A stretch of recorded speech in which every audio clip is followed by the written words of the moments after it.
Okusala kwa Eid ey'okusala ebisolo abasiraamu ekibuli bakujjumbidde oluvannyuma lw'ekire ky'enkuba ekedde okutonnya. Abantu babadde bangi abeetabye mu kusaala kuno. Allahu Akbar.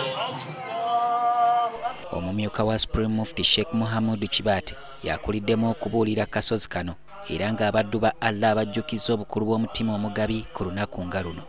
Njane mwogera ebigambo ebisesa mwakabuzi kano katono n'agabako ki gwabadde tokalaba nti katono olyoka obuze nti onogabako ki genda ogule ennene naye bw'obanga akakatono ke wafunye kati ako kuoba ogabako akatono era kuoba ogabako inshallah Allah ajja kubeera ng'akuwa empeera.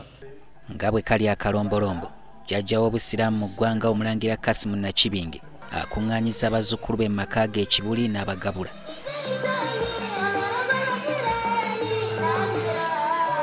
Wano wasinzidde ne yennyamira olw'enkaayana mu busiraamu ezifuuse lutaakome.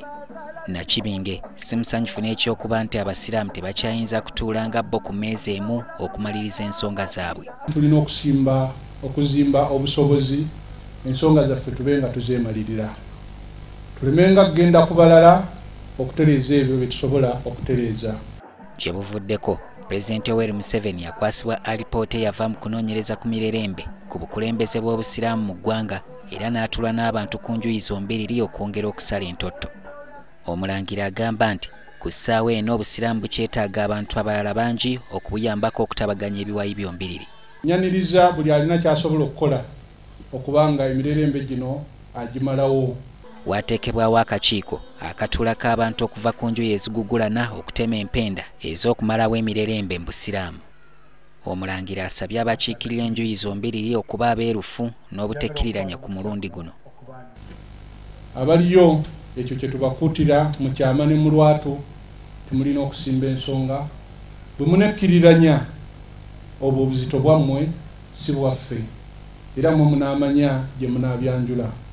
Nakibinge alangidde abasiraamu obukodo bwategeezezza nti bwe bulemesezza emirimu gy'enzikiriza okutambula. Enjawukana mu bagoberezi ba Nabbi Muhammad zajjawo mwaka gwa 2008 oluvannyuma lw'ekiwayi ekimu okuluma eyali mufuti w'obusiraamu obw'ekitole Sheikh Shaban Ramadan Mubajje nga bw'aliko engeri gye yeenyigira mu kitundamaali y'obusiraamu. Ekiwayi ekirala nakyo kyalonda Mufti Zubairi Kayongo nga Supreme Mufti era n'atandika okulamulira Ekibuli. Enfunda eziwerako wazibaawo enteeseganya wakati w'ebiwayi byombiriri wabula nga tezivaamu kalungi. Solomon Kaweesa, NTV ku ssaawa emu.